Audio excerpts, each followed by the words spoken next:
Hey everybody, and welcome to another episode of BacklogBusters, where I'm busting out my gaming backlog one video at a time and letting you know if after all these years, these games are worth playing today. In this episode, we're working to catch them all in Ape Escape.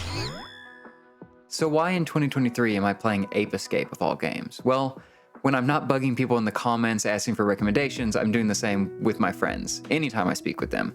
But no one's asked me to stop yet. And Ape Escape is a game that's come up several times as something they fondly remember from their childhood years playing the original PlayStation. But I only have a PS1 because a friend in high school was going to just throw it out, and I guess I was in the right place to catch it. After which, I ran up to the store and picked up a truly odd set of games to play on it, with Army Men, World War, and Beast Wars Transmetals being the only games I got for it. And they were the only I owned for years. I don't remember spending much time playing either of these, even though I had high hopes for Beast Wars based on the show. But without a blockbuster hit for the PS1, it largely just collected dust until I started collecting more retro games down the line. And even though I never stumbled across a copy of Ape Escape in stores and never really sought it out on eBay either, I'd always heard that it was a great showcase for the DualShock controller, which featured an unprecedented 2 control sticks at the time when single sticks were all the rage. Ape Escape launched in the year 1999, with North America getting its copy on May 31st, followed by Japan on June 24th, and Europe on July 2nd. It was published by Sony Computer Entertainment and developed by Japan Studio, which are responsible for some of the most unique and well-known Sony-exclusive games on PlayStation. Or at least, they are to me as someone who looked from the outside and was wishing I had a PlayStation console so I could play them, like Gravity Rush, Shadow of the Colossus, Loco Roco, Jumping Flash, and a lot more. Granted, Japan Studio is made up of many smaller groups, and teams like Team Ico and Team Asobi came out of that larger Japan Studio division. But in what feels like a cup shuffling game, Japan Studio was effectively deleted, and the entire team was broken up and spread out into Team Asobi and other Sony internal studios, even though Team Asobi was formed from Japan Studio in the first place. So hopefully the legacy of Japan Studio at least lives on with more weird, wacky, and unique games in the future, at the very least. When Japan Studio started work on Ape Escape, they were shown the upcoming DualShock controller's dual analog sticks and wanted to make something that would fully take advantage of this new controller and its features. The DualShock controller launched in 1997, and when Ape Escape showed up on store shelves 2 years later, it landed itself a 90 on Metacritic, gaining a must-play badge on that site, and just had glowing reviews like this one from IGN that said, the best 3D platform game on the PlayStation, hands down. It's not only innovative, it digs deep into the analog control's inherent movements and brings out a breadth of fantastic gameplay elements that are unique to the game. Or GameStop, who had similar things to say. One of the best 3D platformers to date, brimming with innovation, originality, and fun.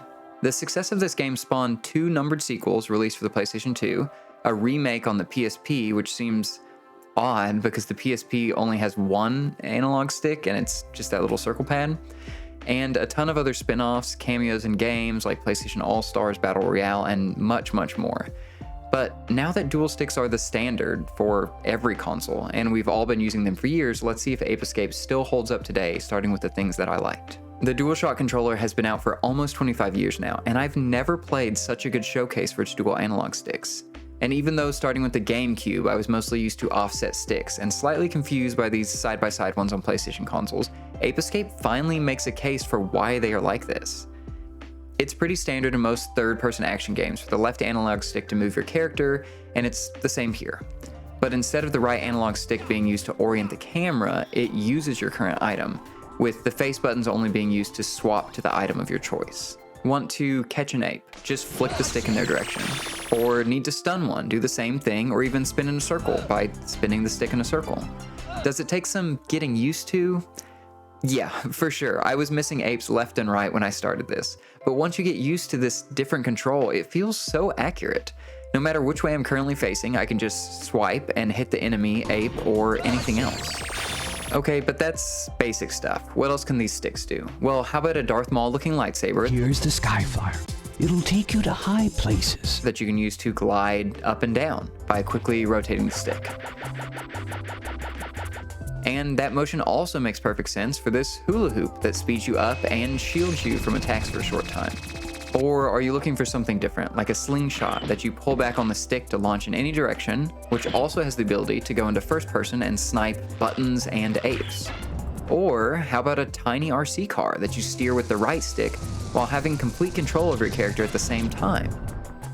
Plus, this game has vehicles too, one of which is a boat that you steer with each oar mapped to a paddle, and you control it like paddling a canoe, with both sticks in unison to go forward, and the side-by-side sticks really help you stay in sync with this.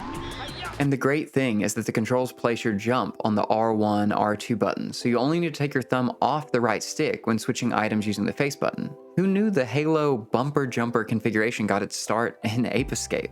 And since the sticks are taken up by movement and using items, the L1, L2 buttons are mostly just there to recenter the camera, with the D-pad also letting you move it around a little bit. All of the items I mentioned are handed to you as you progress through the story mode. A new gadget!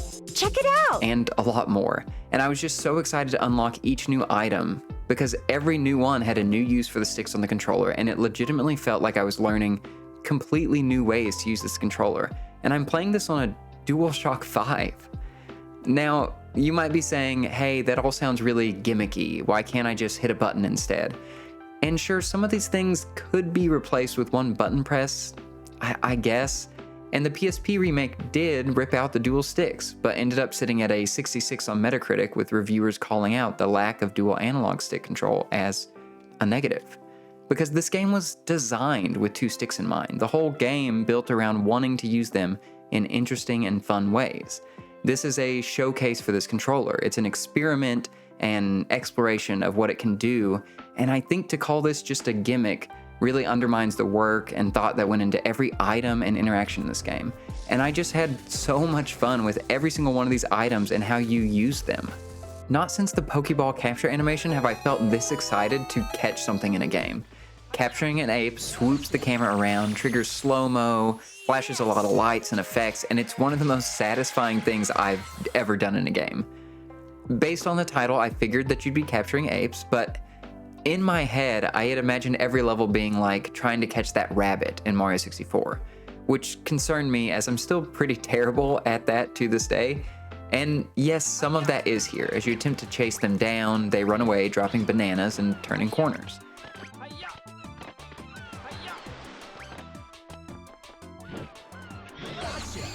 But there's more going on here than I expected, and it ended up being so exciting and addictive to catch these apes. As the story progresses, you start to gain items that allow you to stun them, speed yourself up, and do a lot more that expands your capture abilities, while they start outfitting themselves with tools, weapons, and setting up just plain odd scenarios that make them harder to capture.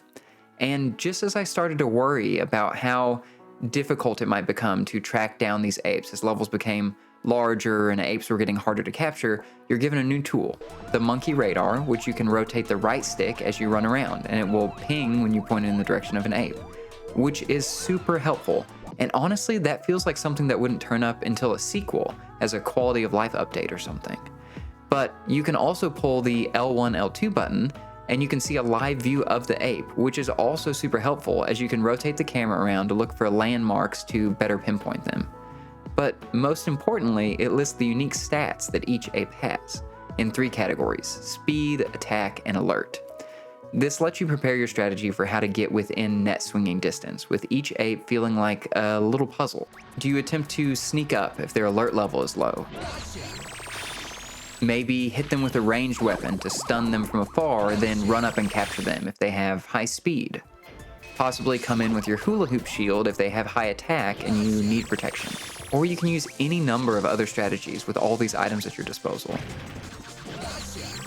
Some of the monkeys show up in UFOs or even on Triceratops, while also throwing bombs, requiring a unique approach to every single capture. And it was just an absolute blast. I had so much fun capturing these apes. Sure, sometimes I wish for clearer feedback on how to sneak up on them. Sometimes I couldn't nail them with the stun stick on the first try or second, and quite often I was terrible at managing to shoot down their UFOs. And I do hope that the sequels to this game add some quality of life changes to help with some of these small frustrations that pretty much all faded away the second I nailed that ape I'd been trying for and that catch animation played out. Before I used my first item or caught my first ape, or even started a new game, I was already sold on Ape Escape through its cutscene that plays when you just boot up the game, which shows this monkey with their moody little swoop of hair covering one eye, who puts on a helmet, immediately gains red eyes, an evil grin, and starts just releasing monkeys. But okay, they aren't dangerous, they just love to dance. Oh, wait, nope, that's a gun. Okay. The evil monkey has an evil throne now, that makes sense, and now the apes have night vision goggles, followed by what looks like a 90s hacking scene and a robot woman. This intro was just way wilder than I had expected this game to be at all, and then after clicking new game, I got the rest of the story. Spike and his friend Jake head to the professor's lab only to find him and his granddaughter Natalie tied up with the evil Spectre, the swoopy-haired monkey, commanding a band of apes to activate the time station, which sucks you and Jake back in time, having to travel through the ages, recapturing all the apes that have escaped. And if it wasn't clear so far, this game is just filled with a silly charm. From the apes with bulging eyes and funny animations, to the bright, bubbly time station, which inexplicably has Spike's face on the floor, or the hilariously named Time Net, which begs the question, did the professor expect to have to catch hundreds of apes? Why would he have made this tool if not for this oddly specific reason? Even small things like the Monkeypedia, which I thought was just to track progress in the levels, has a photo for every single ape captured, with a funny photo and a unique caption for every single one. And as you travel through time, the levels are extremely varied, starting with the age of dinosaurs, going far into the future, which all looked great and are decorated with little details like ape hieroglyphics. And you'll have a blast exploring everything from castles to the insides of giant lizards. Everything just animates in a fun, bouncy way. The level transitions are a Dreamcast-like spiral. Your health bar is just literally 5 cookies that refill by finding more cookies. And these apes, their animations, outfits, the scenarios they find themselves in, and you having to figure out a way to reach them, I just don't think there was a single part of this game where I wasn't smiling or laughing at something. Now, I do have some small complaints. First off, the stun rod works great for apes, but for some really fast-moving enemies and mini-bosses, I just felt that its reach was a little short, because several times I'd run up to slash an enemy only to miss purely through distance, having to scoot a little bit closer and end up either bumping into them or getting hit by an attack because I'd taken too long to get my hit in and kind of missed my window. It's possible I chose the wrong item for some enemies or had run out of slingshot ammo when that was more effective, but these faster enemies and some boss encounters did poke some holes in how consistently good I felt this game was to play, with me fumbling with controls more in these sections and just struggling to figure out the best item for a given combat encounter, especially in some areas where checkpoints were a little further out than I would have liked. Now, with all that in mind, how did I feel about this game overall? And would I recommend Ape Escape as a game that should be on your backlog? Yes, this game was just a joy to play all the way through for me. And sure, you could call these controls gimmicky and rather play with plain button presses, especially if you're coming at this from an accessibility perspective. But for a game that was built to show off the dual analog controls, I just found them so inventive that I didn't get tired of them, especially with the fast pace at which new items are introduced with even more unique mechanics. And I love the loop of tracking down the apes, figuring out how to get close and capturing them, with that capture animation always getting me excited. And I thought the game was just charming in its silliness, animations, attention to detail, and story. But some encounters, as I said, had me fumbling with controls and feeling that some items' combat uses were either more limited or just hard to use for certain enemies and bosses.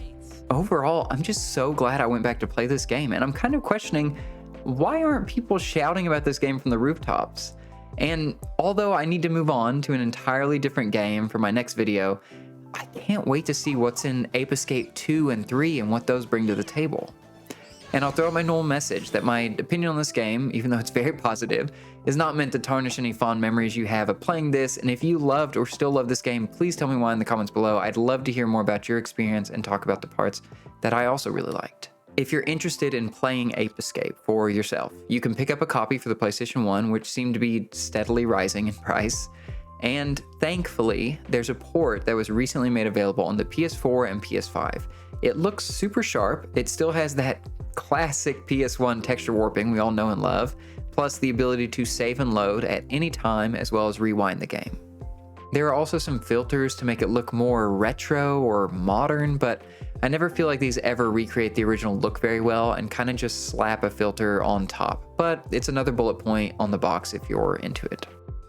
But that's it for this episode of Backlog Busters. Have you played Ape Escape? What did you think? Is it a must-play game that deserves to be on others' backlogs? Let me know in the comments below.